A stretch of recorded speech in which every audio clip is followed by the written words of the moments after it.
Es un tema que habla de un diagnóstico dado a la iglesia.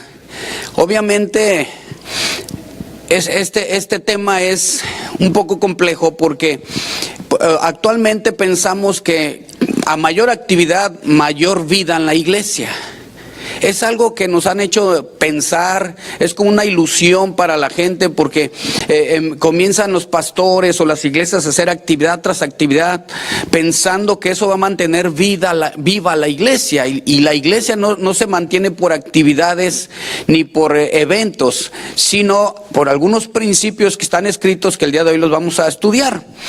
Cuando se dio un diagnóstico acerca de una iglesia que estaba muerta, estas palabras, la palabra diagnóstico es una palabra que tiene en su origen etimológico en el griego, que mire, tiene tres cosas. El prefijo diag significa a través de, gnóstico todos sabemos que es el conocimiento, habla a través del conocimiento, y el sufijo tico que se define como relativo, es decir, viene hablando un diagnóstico a través de un conocimiento. En otras palabras, Dios sabía que hay iglesias que parecen vivas, pero en realidad están muertas.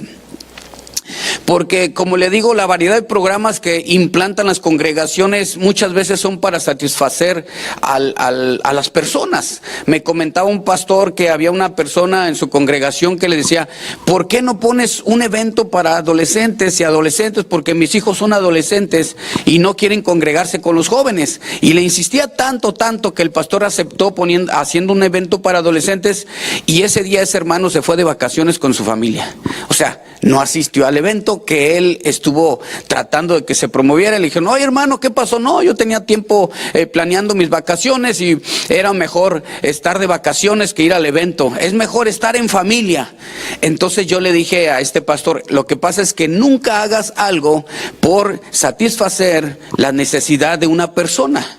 Jamás, sino debe ser por guía del Espíritu Santo, porque cuando tú haces algo para que esté contenta la gente, ya no estás haciendo lo que Dios te indica. Entonces, no es en realidad cuál es el propósito de una iglesia, sino tenemos que buscar más bien el propósito que Dios tiene para la iglesia.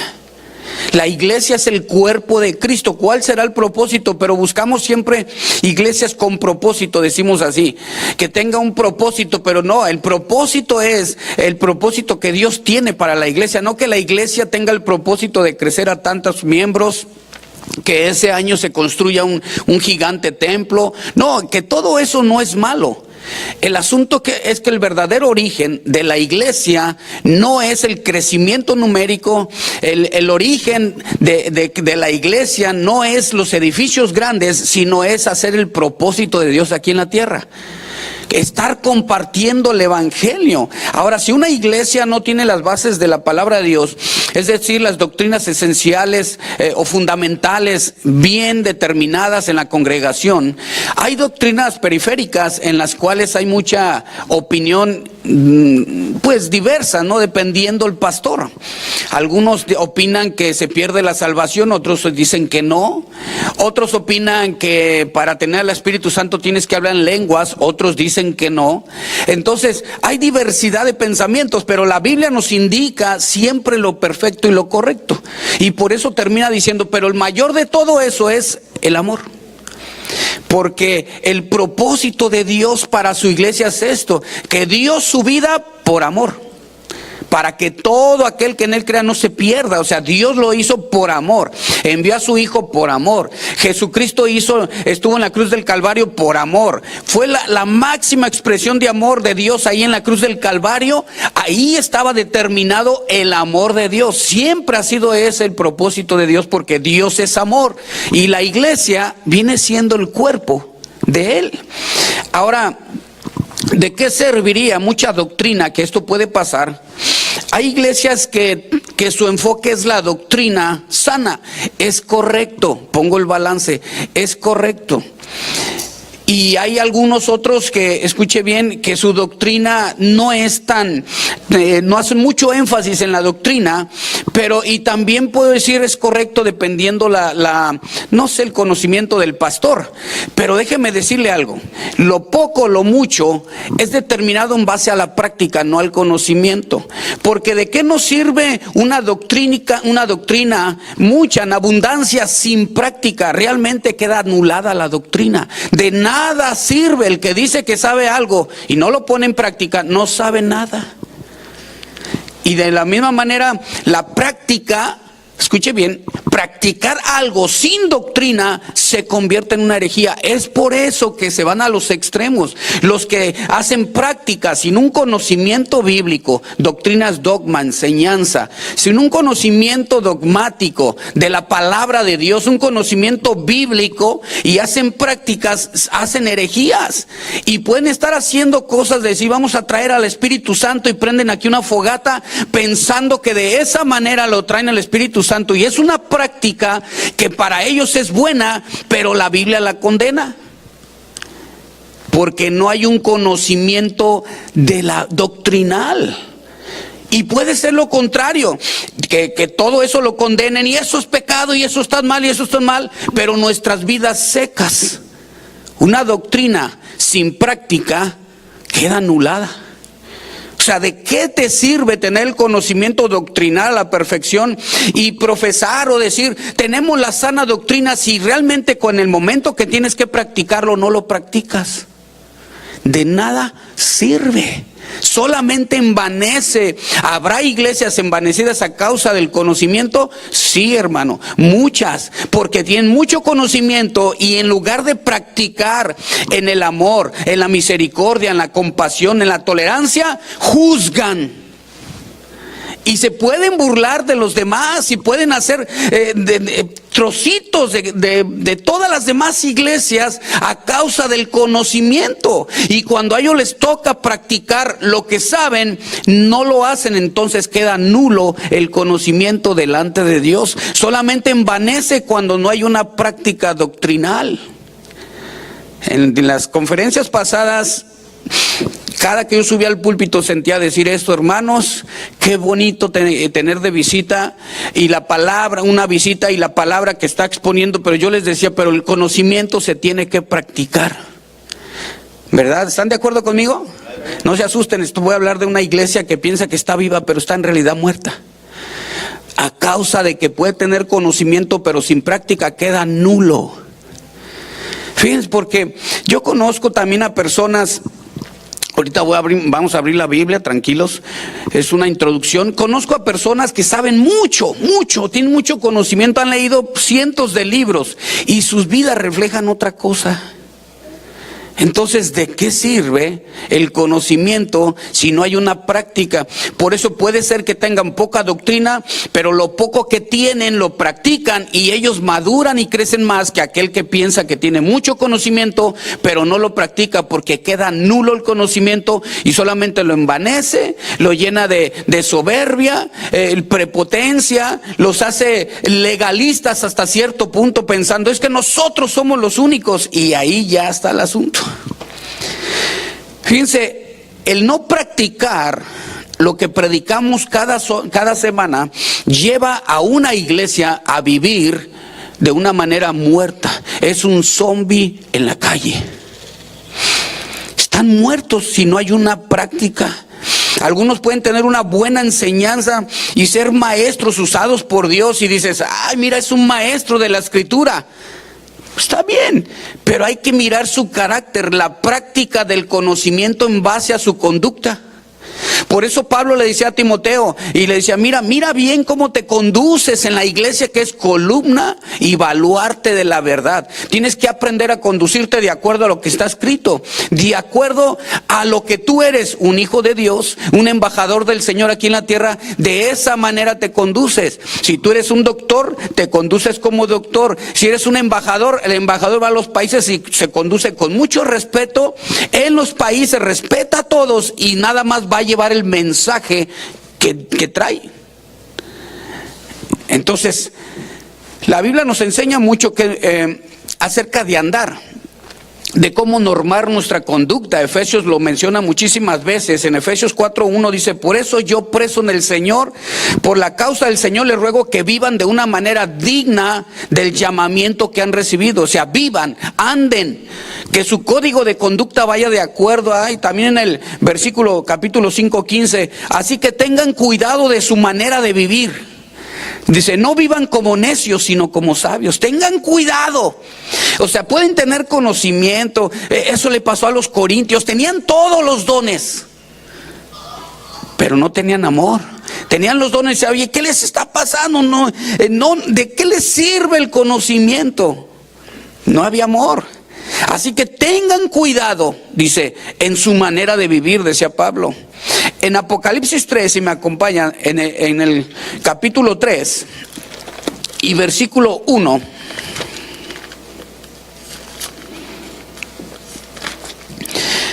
dice: escribe al ángel de la iglesia en Sardis, el que tiene los 7 espíritus de Dios y las 7 estrellas, dice esto: yo conozco tus obras, que tienes nombre de que vives y estás muerto. Sé vigilante y afirma las otras cosas que están para morir, porque no he hallado tus obras perfectas delante de Dios. Acuérdate pues de lo que has recibido, mira lo que dice, y oído, habla de la palabra, y guárdalo y arrepiéntete. Porque puedes estar recibiendo la palabra, pero acuérdense que la palabra recibir en el original habla de atesorar, pero vivir lo que has guardado, lo que has atesorado. Y dice: recuerda bien, arrepiéntate, pues si no velas vendré sobre ti como ladrón y no sabrás a qué hora vendré sobre ti. Pero mira lo que dice: pero tienes unas pocas cosas en Sardis, que no han manchado sus vestidos, perdón, unas pocas personas no han manchado sus vestiduras, y andarán conmigo en vestiduras blancas, porque son dignas. O sea, siempre en toda iglesia hay un remanente que ama al Señor.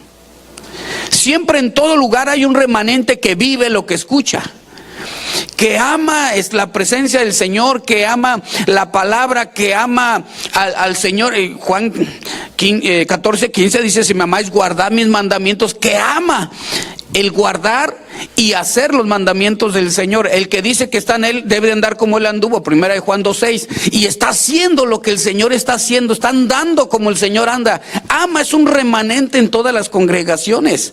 Ahora, se dirige a la iglesia llamada Sardis, pero le dice al ángel de la iglesia. Cuando dice al ángel de la iglesia, le está hablando a los líderes, al pastor. Ustedes pueden culpar y pueden decir: no, es que el pastor no lleva la iglesia bien. Cuando la iglesia no va bien, respecto a la opinión de la gente, pues podemos siempre llevarla a la luz de la palabra para ver si el pastor los está llevando con la palabra o con su pensamiento.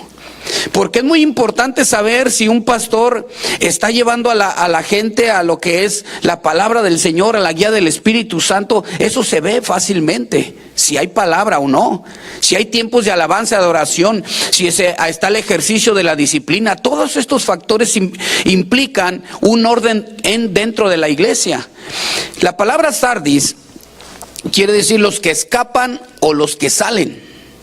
O sea, esta iglesia fue diagnosticada como muerta porque, miren, si hacemos un estudio histórico rápidamente, esta localidad de Sardis había sido la capital de Lidia, ahí en Asia Menor. Lidia era una nación rica, o sea, en oro. Y la gente decía: ay, hay mucho dinero ahí. Y a causa de eso, de tanta riqueza, se perdieron. Fíjense, muchos tienen dinero y no tienen la sabiduría para manejar el dinero. El dinero los maneja a ellos. Caen en drogas, hacen de todo y se les va rápido el dinero. Porque el dinero no es malo en sí, sino el corazón del hombre que se vuelve hacia el dinero. Porque Dios te suple tus necesidades con dinero para que compres el alimento, el sustento, el vestir. Pero cuando la gente tiene en abundancia y siente que hay una riqueza, se vuelve precisamente a un Dios llamado dinero, que es el Dios Mamón, así se dice en el original, y pierde todo. Ahora, como era una ciudad rica, hubo un rey que fue llevado cautivo, es decir, el rey Ciro tomó al rey de Persa, aproximadamente en 546 o 549 antes de Cristo, y agarraron a ellos, incluye su capital Sardis, ¿no? Los agarraron, fueron presos, ellos lo tomaron totalmente la ciudad. Y también fue conquistada por Alejandro Magno en el año 334 antes de Cristo. Ahora, Sardis, escuche bien, había dinero, pero también había un problema grande. Era un centro de adoración de la diosa Cíbeles, que es el otro nombre que se le da a la diosa Artemisa, que habla la Biblia. Artemisa es la misma Cíbeles. O sea, esta dicha diosa es pagana, era asociada con la fertilidad y cuando las mujeres iban a dar alumbramiento, a la hora del alumbramiento ellas hablaban, invocaban el nombre de Artemisa. Entonces, los ritos que ellos hacían en realidad y que estaban haciendo era terrible, habían perdido el control ahí. Entonces, hay iglesias que hacen ritos y que van perdiendo, en realidad se van desviando a causa de que la Biblia no gobierna lo que ellos están diciendo. Ahora también ellos tenían la industria ovejera, que era una característica muy fuerte, que también esto les estaba dando mucho dinero, al igual que la venta de vino y todo eso. O sea, la fama que ellos tenían era invencible porque estaban en un área así que eran intocables. Sin embargo, cuando llegaron los conquistadores, inmediatamente los tomaron porque eran ricas, tenían pepitas de oro en los ríos, había muchísimo dinero, mucha bendición. Pero a causa de eso llegó una inmoralidad terrible a Sardis.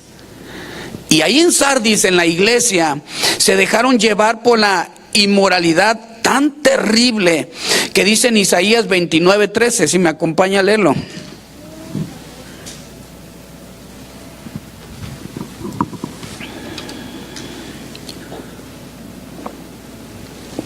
Dice pues el Señor: porque este pueblo se acerca a mí con su boca y con sus labios me honra, pero su corazón está lejos de mí.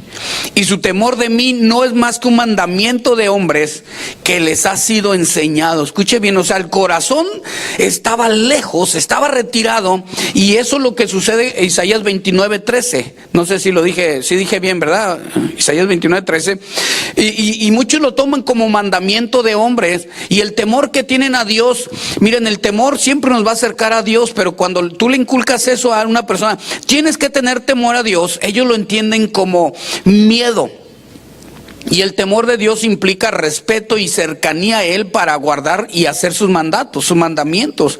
Entonces, regresando para analizar el capítulo de Apocalipsis 3, en el versículo 1, dice: escribe el ángel de la iglesia de Sardis, el que tiene los 7 espíritus de Dios. Está hablando, ya vimos a los ángeles.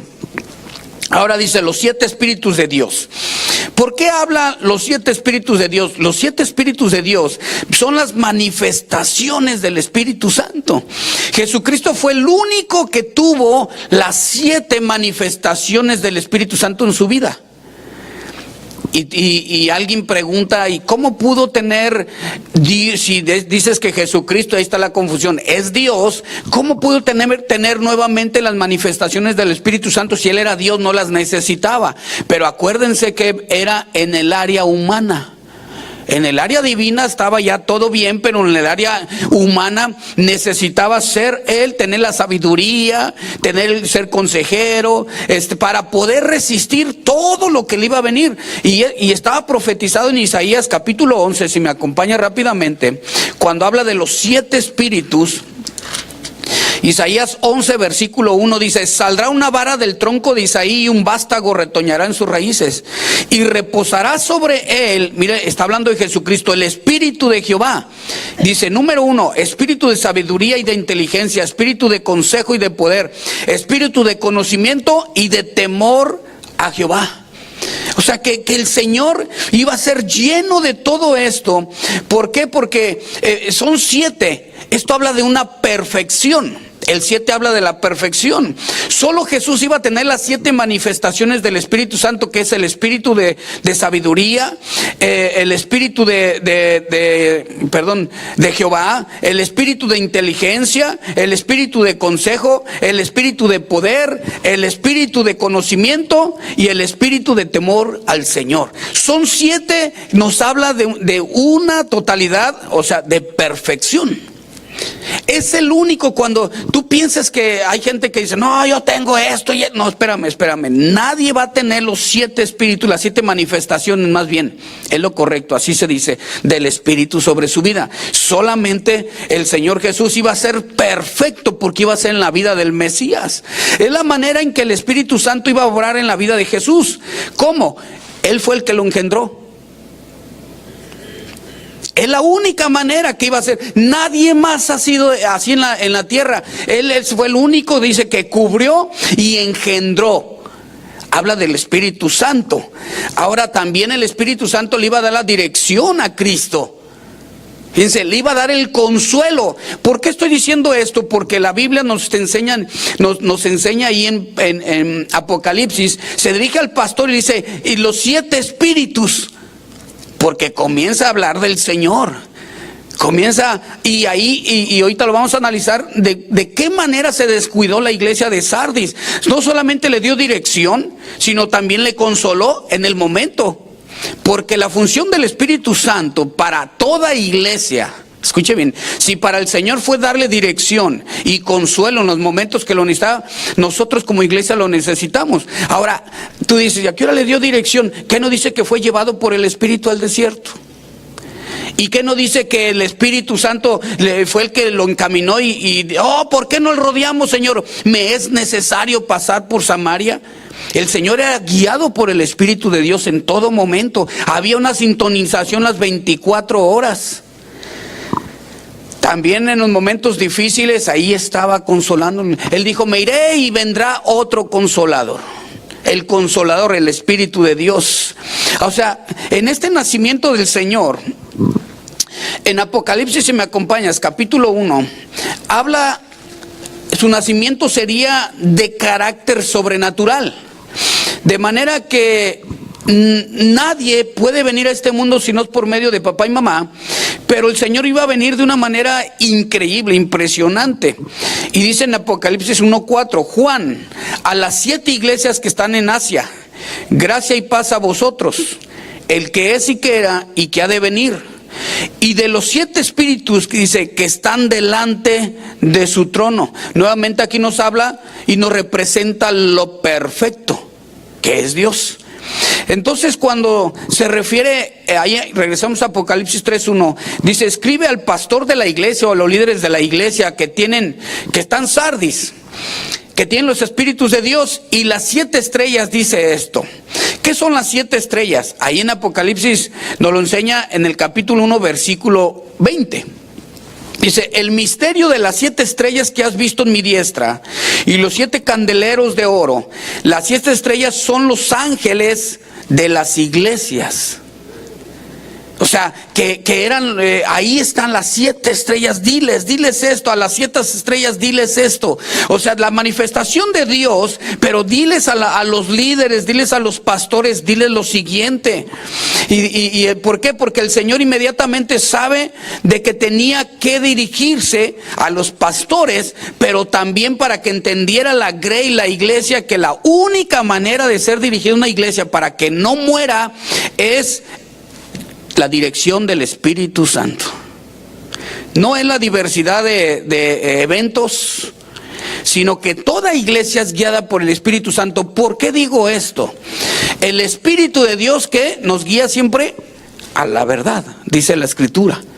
El Espíritu Santo es el que habla, no habla por sí solo, sino que habla lo que el Padre le indica. Y es cuando el Padre, eso dice la Escritura, dice, es decir, a nosotros nos quiere decir algo y nos habla a nuestro interior, y el Espíritu es el que nos redarguye, nos reprende, nos enseña, nos instruye. Ahí está dentro de nosotros el Espíritu Santo. En Juan 6:13, si me acompaña.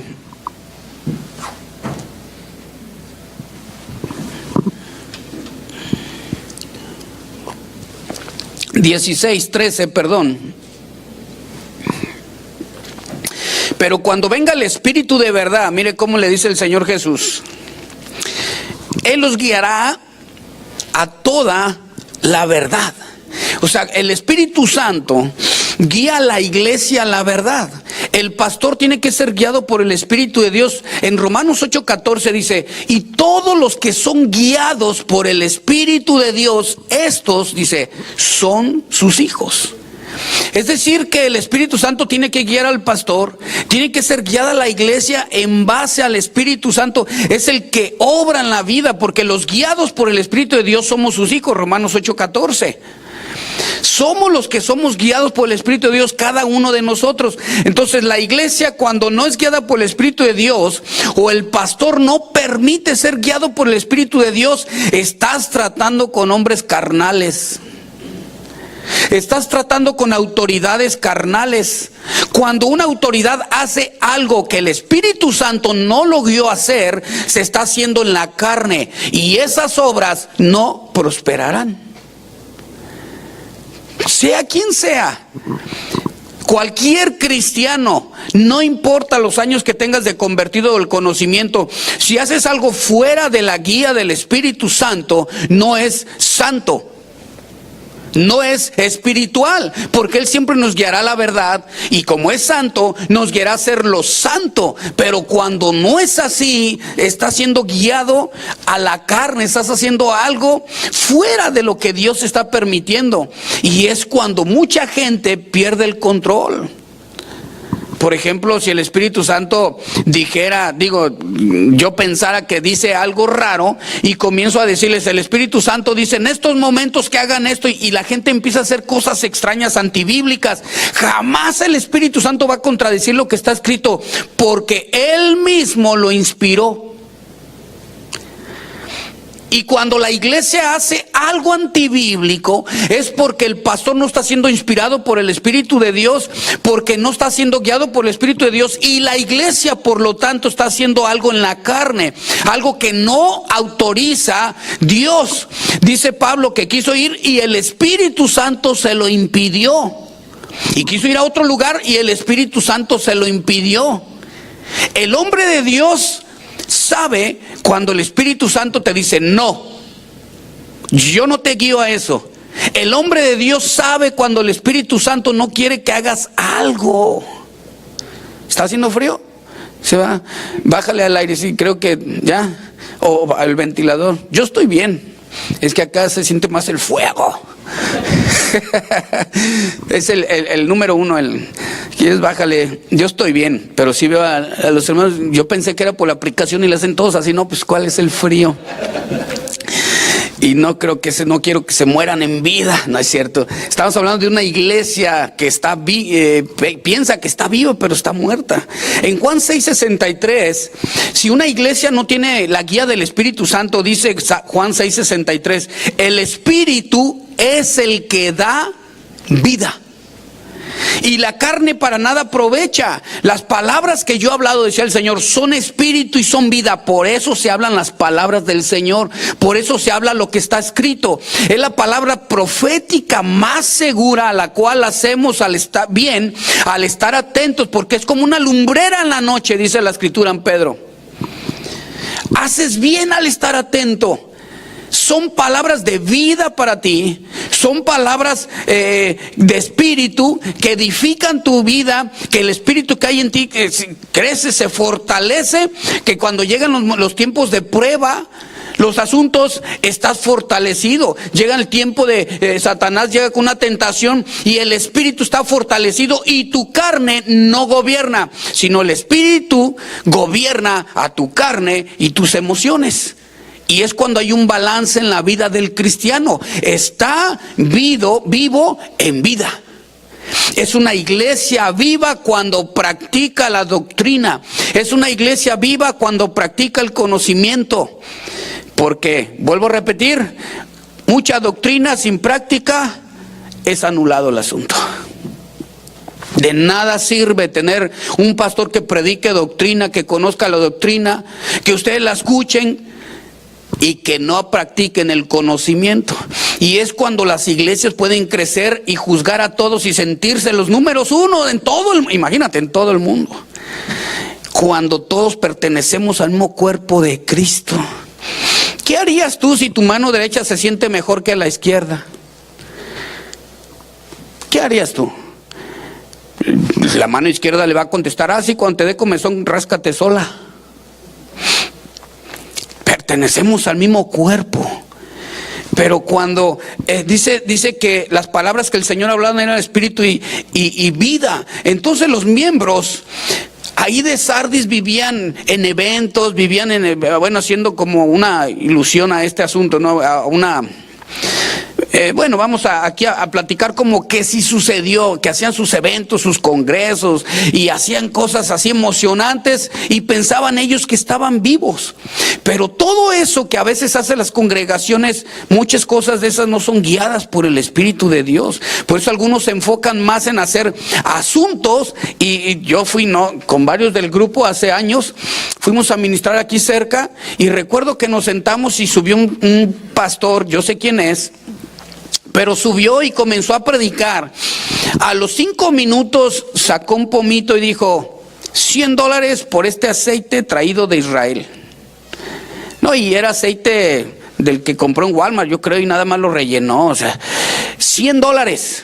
Y luego los del grupo no me van a dejar mentir. Puso, tráeme un bote y le traen, no, tráeme uno grande. Y le traen uno grande y dice, lo quiero en 5 minutos lleno con billetes de $100. Y todos volteaban conmigo, pastor. Le dije, no, es que yo no soy pastor de esta iglesia. Yo volteaba con el pastor de la iglesia de ahí, casi le decía, páralo. Y él agachaba la cabeza, no se atrevía. Y empezó la gente a pararse y decía, es que el Espíritu me indica que para que seas próspero esta semana tienes que soltar $100 ahí. O sea, es terrible pensar que el Espíritu Santo le estaba diciendo a este hombre, porque es una mentira. Es obvio que estaba engañando.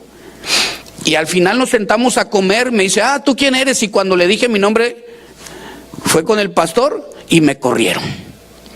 ¿Por qué? Ha de haber dicho, este te va a engañar, este te va a decir que no me vuelvas a poner a predicar, por algo le han de haber dicho. Pero inmediatamente el pastor no supo diferenciar entre quién es el que sirve a Dios y quién no, quién es el que sirve a sus entrañas. Y es porque no estaba siendo guiado por el Espíritu de Dios el pastor en ese momento. Pero yo, ¿cómo le digo eso? Si ya cuando me le quise acercar me dice, yo quisiera aprender de ti, pero es mejor terminar una relación, porque me está diciendo que no, que él lo que va a hacer ahorita tú no lo vas a entender. Le dije, no, al contrario, ten cuidado, esta es tu iglesia. Y le empecé a hablar, nomás agachó la cabeza. Me dice, no, después le llamo. Qué tristeza que no pudo cuidar a la Grey. Pero ¿por qué la Grey no se paraba y se iba? Se pueden culpar al pastor ahí, pero ¿y ustedes? O sea, ¿por qué la Grey? Eso es antibíblico, yo me voy, pastor, usted no hace eso, ¿por qué permite eso? Yo mejor nos vemos el próximo servicio y vámonos. Ahí es donde se saca el carácter. Ahí es donde no, es que por apoyar al pastor vamos a dar $100. No. ¿Dónde está el carácter? El carácter que el Señor quiere en su iglesia, Él es la cabeza. Su carácter es la manera de andar, de caminar, la norma de vida de nosotros en base a lo que dice la palabra. Si algo se está haciendo no guiado por el Espíritu de Dios, nada más nos está llevando a la muerte, porque te das cuenta que en ese tipo de manifestaciones, entre comillas, no hay vida. No hay vida y no hay palabra. Y por eso la iglesia, puede haber iglesias que piensan que están vivas y están muertas. Ahora, no es malo dar. No digan, ves, vieja, por eso no hay que dar.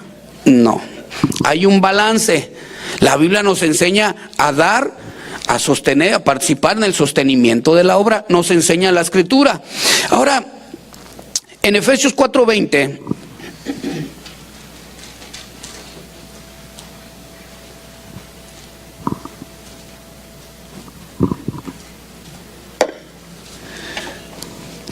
¿Traes algo calientito mejor, por favor? En Efesios 4:20, es que sentí la garganta tan igual que ustedes. Efesios 4:20 dice: no contristéis al Espíritu Santo de Dios, con el cual fuisteis sellados para el día de la redención. La palabra contristar significa no causes dolor. Ahora, ¿cómo una iglesia va a causar dolor? Mire lo que estoy diciendo. Una iglesia va a causar dolor al Espíritu Santo. No solamente el pastor, la iglesia en general. ¿Cómo? Persistiendo en el pecado. No dejándose guiar por él. Y las prácticas que se hacen pensando que las hacemos guiadas, podemos estar hasta blasfemando, diciendo: Él nos dice que hagamos esto, Él nos guía que hagamos eso, y Él no es cierto, y voltea con el ángel de la iglesia. ¿Por qué permites esto? Frénalo, páralo, cambia. Yo no estoy diciendo, y ahí es donde el ángel no saca el carácter.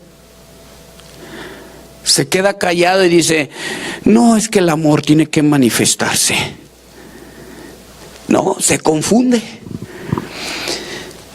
Se contrista, le causa dolor cuando dentro de la iglesia se persiste el pecado, pero también hay pecados ocultos. Miren, en 1 Corintios hay un asunto aquí muy serio.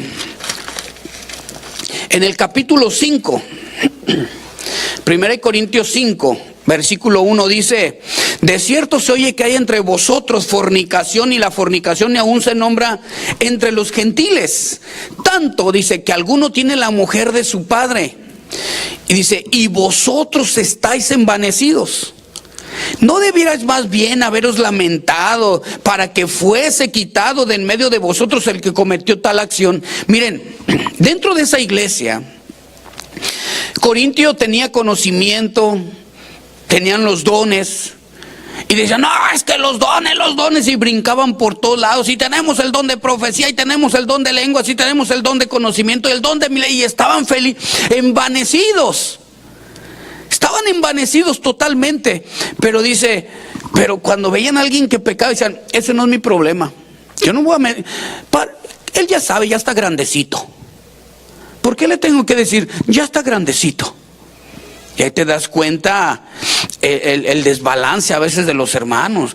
Si tú ves que tu hermano se va a caer al precipicio, está grandecito, pero jálalo para atrás.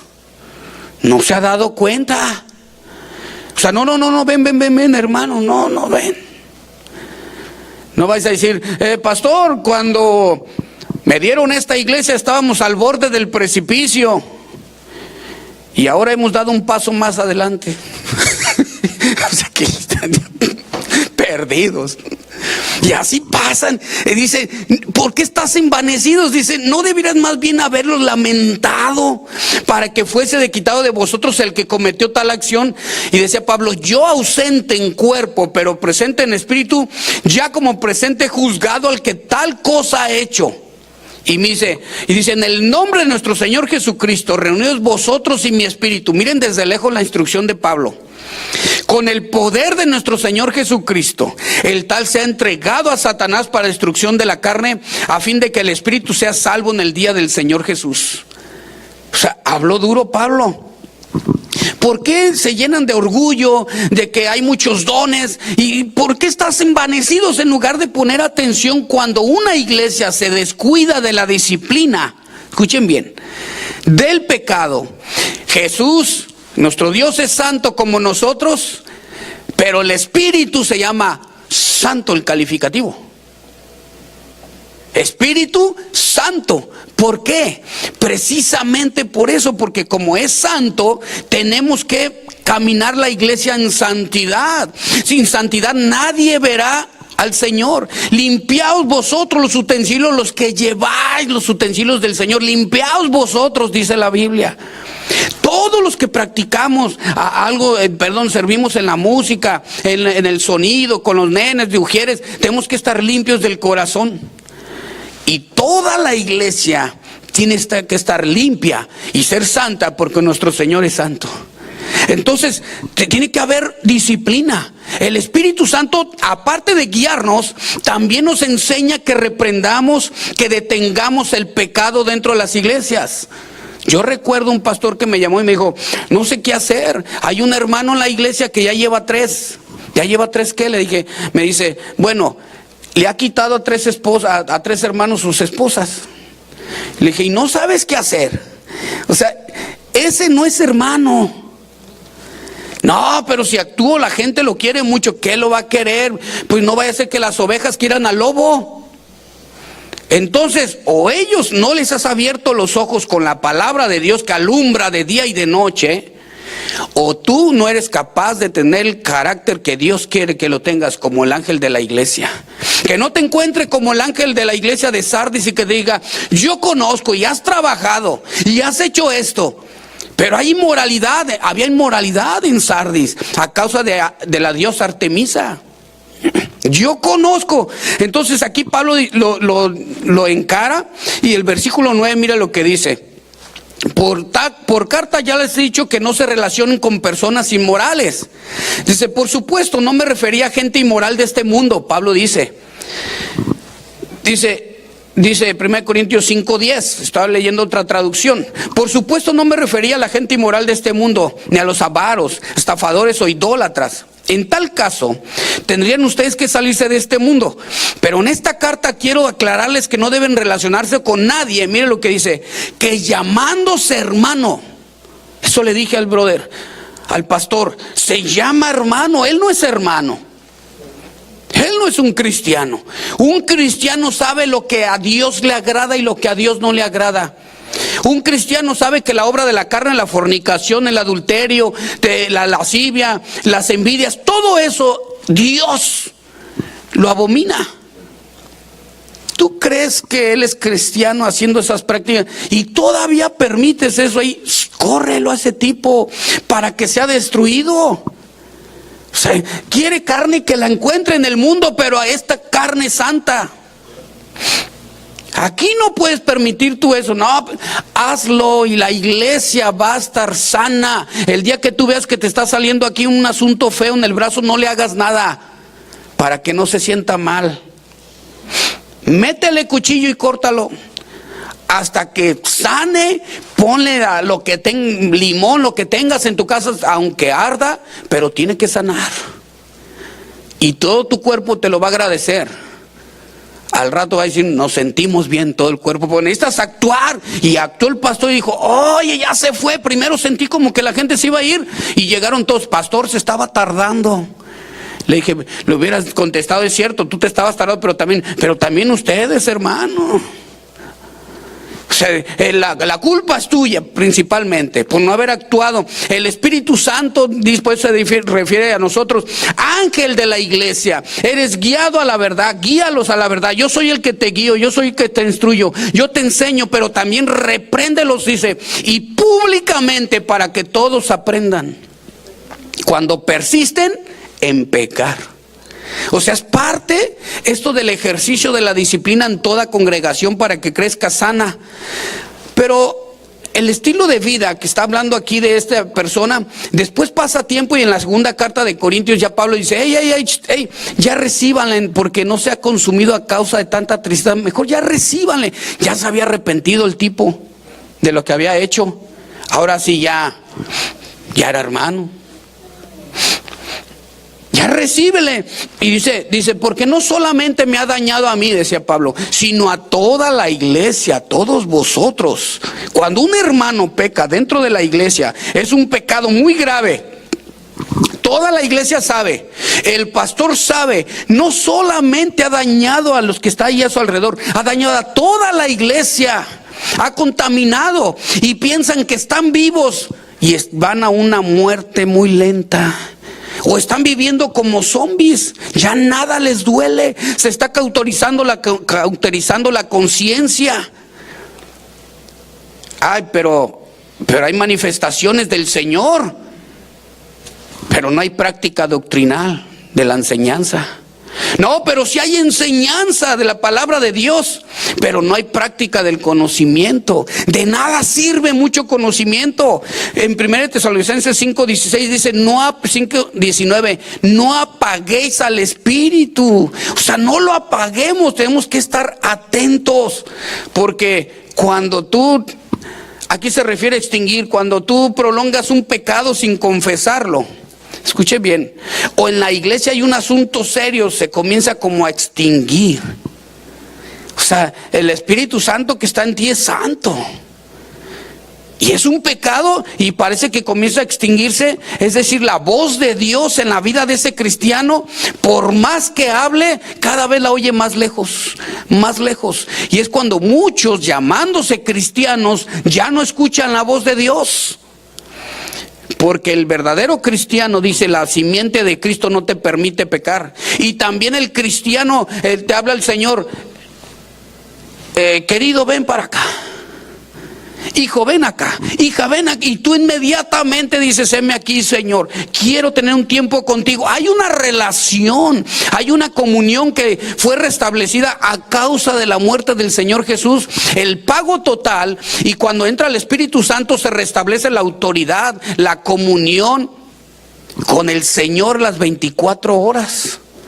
Pero solamente si hay un verdadero arrepentimiento y creemos en lo que Él hizo, se restablece la comunión. Podemos ver nuevamente una comunión restablecida con el Padre. Continuemos ahí en Apocalipsis 3:1. Dice, escribe al pastor de la iglesia que está en Sardis, el que tiene los 7 espíritus de Dios y las 7 estrellas. Dice esto: yo conozco tus obras, que tienes nombre de que vives y estás muerto. Miren, conozco tus obras. Esta frase apunta a la omnisciencia de Dios.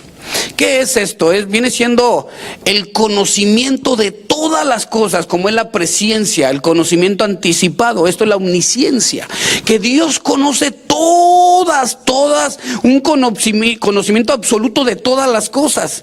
O sea, conoce el pasado, el presente y el futuro. Nada se esconde de Él. Esa es su omnisciencia. No hay nada que se esconda de Él. Yo conozco tus obras. Sé vigilante, le dice, y afirma las cosas que están por morir. O sea, porque no he hallado tus obras perfectas delante de Dios, le dice en el versículo 2. O sea, en otras palabras, este verbo de hallar está en tiempo perfecto. No he encontrado, era ese que en ese momento estaba buscando, no he encontrado nada en tus obras perfectos. Afírmalas porque están por morir. No las he hallado tus obras perfectas delante de mí. O sea, está la cosa muy grave. Ahora, eso significa, aquí cuando yo estuve estudiando este vocablo perfecto está en un participio perfecto. Significa que es una voz pasiva con función de predicado en el verbo, que viene siendo el verbo pleró, que es el que habla de la llenura del Espíritu Santo. ¿Se acuerdan? Dice, antes bien sed llenos. Este verbo habla pleró, habla de un gobierno total del Espíritu Santo. Entonces, yo no he encontrado tus obras en las que están llenas del Espíritu Santo. No he visto tus obras en las que hay un control total del Espíritu Santo, sino que lo que tú estás haciendo no es dirigido por el Espíritu Santo. ¿Habrá obras que hacen las iglesias no dirigidas por el Espíritu Santo? Sí.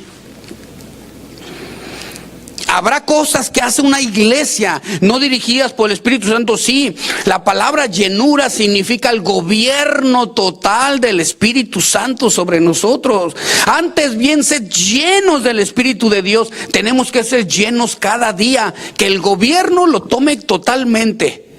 Las 24 horas. Que los proyectos, los planes, todo sea dirigido por Él, no planificado por el hombre. Porque puede ser en la carne y contrario a lo que Dios tiene para la iglesia. Es precisamente cuando comienza una muerte lenta, cuando ya no, el pastor pierde el balance. Y ya lo que está haciendo, en lugar de darle el control total del Espíritu Santo a la dirección de la iglesia. Ahora, tú puedes decir, ¿cómo el Espíritu Santo dirige la iglesia? Pues mira, déjame explicarte algo. El Espíritu Santo es el que indica, es decir, habla al pastor hacia dónde caminar. Por eso el pastor tiene una grande responsabilidad. Dice que va a pagar por las almas, va a pedir cuentas el Señor por las almas, porque Él los está guiando a la verdad. en Apocalipsis 3:1 regresamos. Escribe al hombre de la iglesia en Sardis, el que tiene los 7 espíritus de Dios y las 7 estrellas, dice eso: yo conozco tus obras, y mire lo que dice, que tienes nombre de que vives, pero estás muerto. Qué feo, que pensando como iglesia que vivía, porque había muchas actividades, había de todo, y la gente, no, es que en esa iglesia está llena de actividades y hay de todo, pero carecían de la palabra. Qué triste es que haya iglesias que carezcan de la palabra. Digo triste porque lo que tenemos que hacer es orar por los pastores que están ahí, para que los pastores regresen y honren el llamado de Dios predicando el evangelio. Y si ellos no han sido llamados por Dios, puedan aceptar y decir: hermano, tú vente, yo no soy llamado por el Señor, ponte tú. Ellos puedan aceptar donde Dios los quiere, para no estar llevando a la grey como les decía, cuando no hay doctrina, hay mucha práctica, y de ahí salen las herejías. Cuando no hay enseñanzas bíblicas, se practican muchas cosas y de ahí salen las herejías. De todo salen. A algunos se les ocurren cosas raras, hermanos, rarísimas. O sea, imagínate un pastor sentir que él tiene toda la unción para escupir en la cara de las personas, y la gente pensar que así recibe al Espíritu de Dios, y se acercan y abren hasta la boca. Y es de la vida real lo que estoy diciendo. ¡Qué triste! Y no hay palabra, pero hay manifestación. Y es cuando gente llega aquí y dice: pues estuvo bien la palabra, pero no hubo manifestación del Espíritu. Y tú te quedas pensando, ¿cuál manifestación del Espíritu estará buscando? ¿Más práctica que doctrina? Porque el Espíritu Santo, lo que quiere el Señor es hablarnos por medio de la palabra y practicar la palabra. Y entonces en tu vida se manifestará el fruto de lo que estás practicando, del conocimiento que estás poniendo en práctica. Y es cuando hay un desbalance congregacional y el pastor se puede salir del asunto. Carecían de la palabra. Qué triste, hermano, que en las iglesias se pueda comparar a veces que sea un cementerio de ovejas, un cementerio de personas que asisten a una asamblea, a una congregación en la cual no hay palabra. Porque escuchen, ¿por qué se dice la palabra? Porque es viva, es eficaz y corta y traspasa y discierne los pensamientos del hombre y las intenciones del corazón. Es tan viva que transforma. Y una manifestación probablemente no venga del Señor, solamente emociona y no transforma. Una hermana me lo dijo a mí, me dijo, yo le pedí autorización para decir eso. Me dijo: mire, pastor, yo en una ocasión sentí que el Espíritu Santo me tomó, decía ella. Y ella tiene el cabello largo y comencé a mover la cabeza así, pero rápido, dice, rápido. Y la gente se emocionó, dijeron: ay, el Espíritu Santo la agarró. Dice: ya cuando salí de ahí salí toda emocionada. No, fue una manifestación del Espíritu Santo. Pero en lo que iba a la casa discutí con mi esposo, y llegando agarré el cuchillo y lo correteé por toda la casa para matarlo.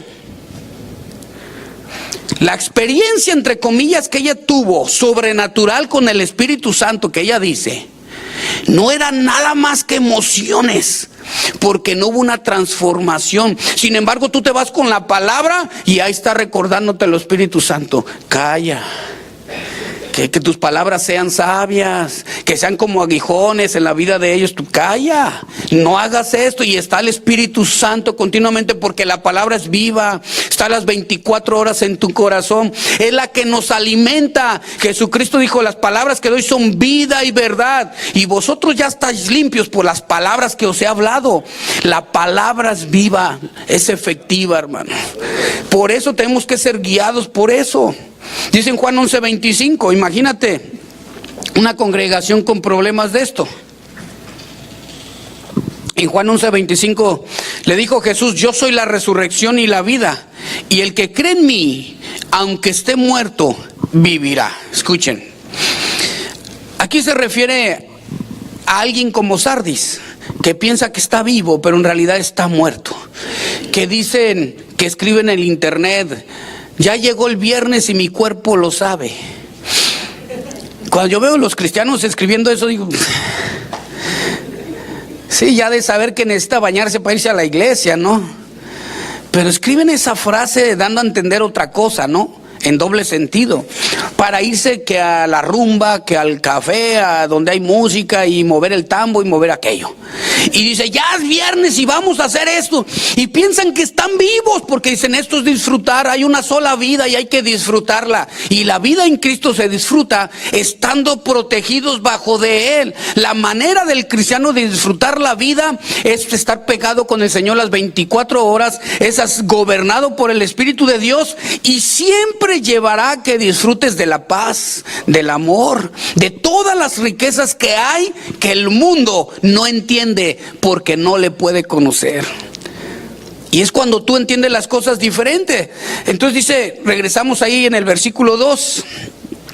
Ya termino, ya se me fue el tiempo. Yo conozco tus obras y tu arduo trabajo y paciencia. Apocalipsis 2. Eso le pasó también a la iglesia de Éfeso. Apocalipsis 2, versículo 1. Escribe al ángel de la iglesia, nuevamente al pastor, el que tiene las 7 estrellas en su diestra, el que anda en medio de los 7 candeleros de oro, o sea, del Señor Jesucristo ahí, ¿verdad? Yo conozco tus obras y tu arduo trabajo y paciencia. Y miren, no puedes soportar a los malos. Y has probado a los que se dicen ser apóstoles y no lo son. Y los has hallado mentirosos. Y has sufrido. Y has tenido paciencia. Y has trabajado arduamente por amor de mi nombre. Hasta ahí era la iglesia perfecta. Y no has desmayado. Dice, pero tengo contra ti algo. Que has olvidado tu primer amor. Este tipo de iglesia también están cayendo poco a poco a la muerte, porque trabajan tanto, pero le dedican poco al Señor. Es como si nosotros hiciéramos semanalmente algo y nos fuéramos todo el día a evangelizar, no a evangelizar, hacer una actividad de lo que sea, y llegas a la casa todo cansado, pintamos la iglesia, tapizamos aquí, hicimos el otro, y no, llegas todo cansado y te vas a dormir. Dices, Padre, te serví, y el Señor, sí. Una cosa es el servicio y otra es la adoración. Me sirves adorando, pero yo quiero que estés ahora conmigo. ¿Qué amo es aquel que llega de su trabajo y no quiere estar con él, sino que quiere descansar? Dice, no, primero ven conmigo. O sea, no perder el balance. Y esta iglesia estaba con mucho trabajo, con muchas obras, muchos congresos. Era paciente y decía, ay, aquellos son muy malos, Señor, no los soporto. Y córrelos, se aplicaban algunas cosas. Eran pacientes con otras cosas. No, hay que tener paciencia con Él. Dice, pero no tenían su tiempo con el Señor.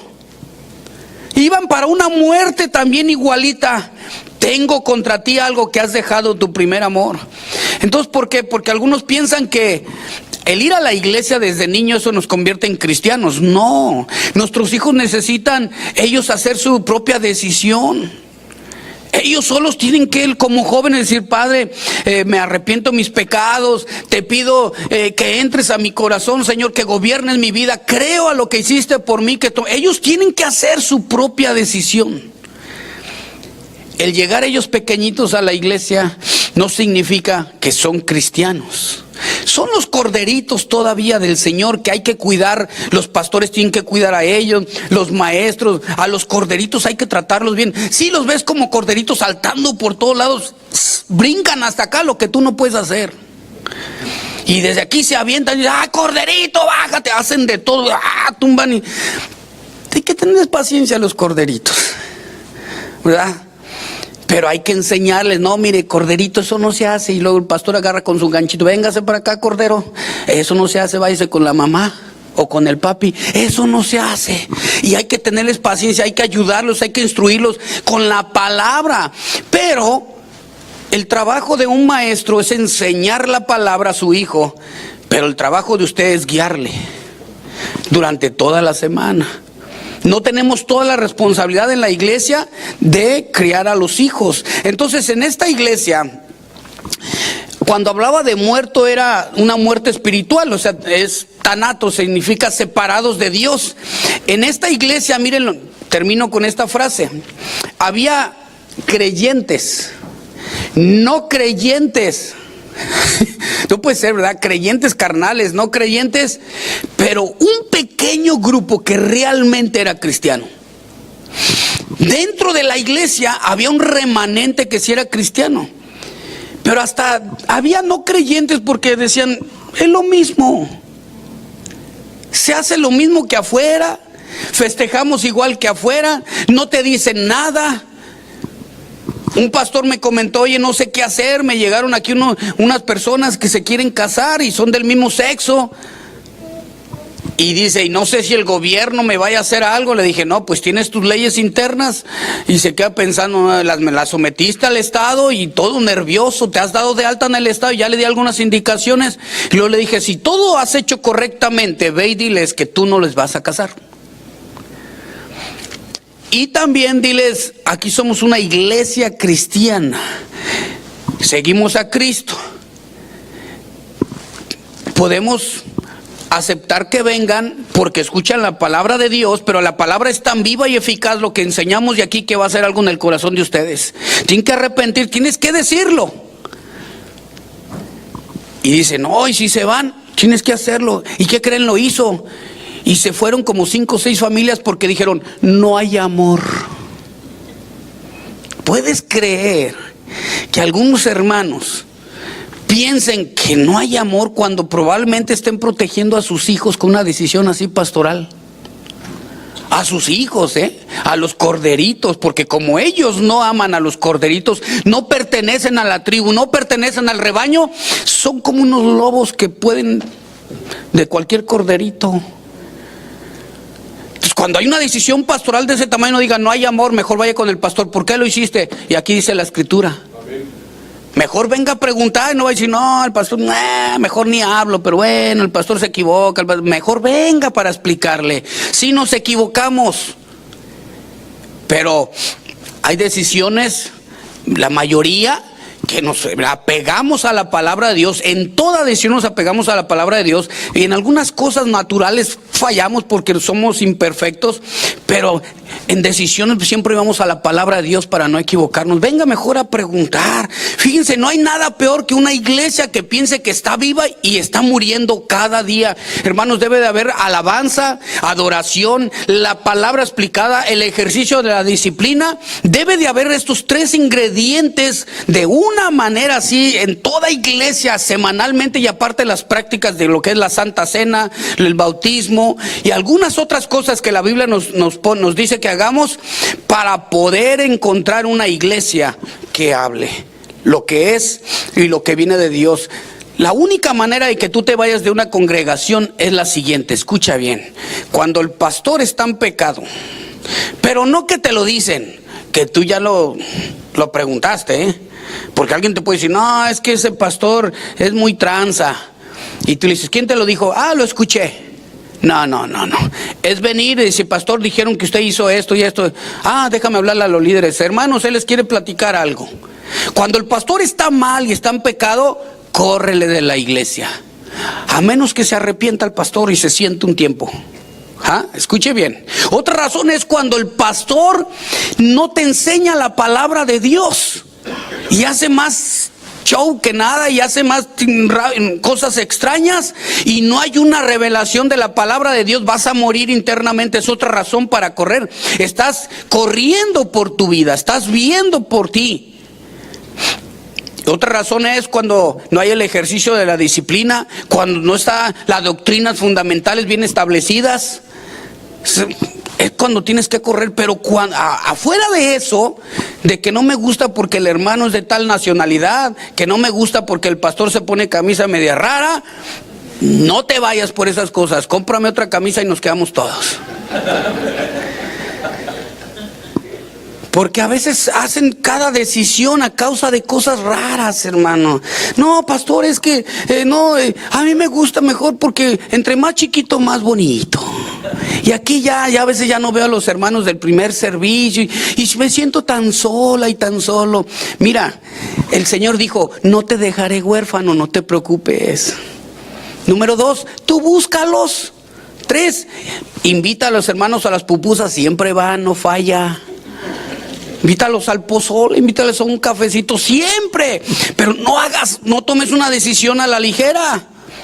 Cuando hay palabra, está siendo guiada por el Espíritu Santo la iglesia, cuando las doctrinas fundamentales están siendo ejercidas y enseñadas correctamente, cuando está el ejercicio de la disciplina, no te muevas. Ahí es el lugar donde debe estar, porque también quiero terminar con esto. La iglesia de Sardis se estaba muriendo porque la grey no era comprometida con Dios, ni con la iglesia, ni con el pastor. Cuando tú no te comprometes con Dios, escucha bien, automáticamente al comprometerte con Dios, te comprometes con el pastorado, porque el pastor está siendo guiado bien por Dios, por el Espíritu Santo. Y te comprometes a buscar a aquel hermano que lo ves enfermo y que falta, mándale un texto, llámale.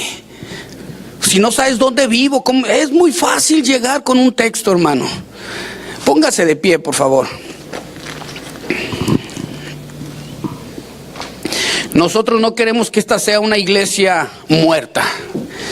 Queremos que cada día como iglesia vaya madurando y creciendo, y que cada uno de nosotros podamos encontrar dentro de aquí como hermanos la palabra de Dios adecuada. Somos guiados por el Espíritu de Dios todos. Padre, gracias por esta palabra. Te pedimos, Dios, que podamos practicarla, no seamos como en la iglesia de Sardis, que probablemente tenía el conocimiento pero no la práctica.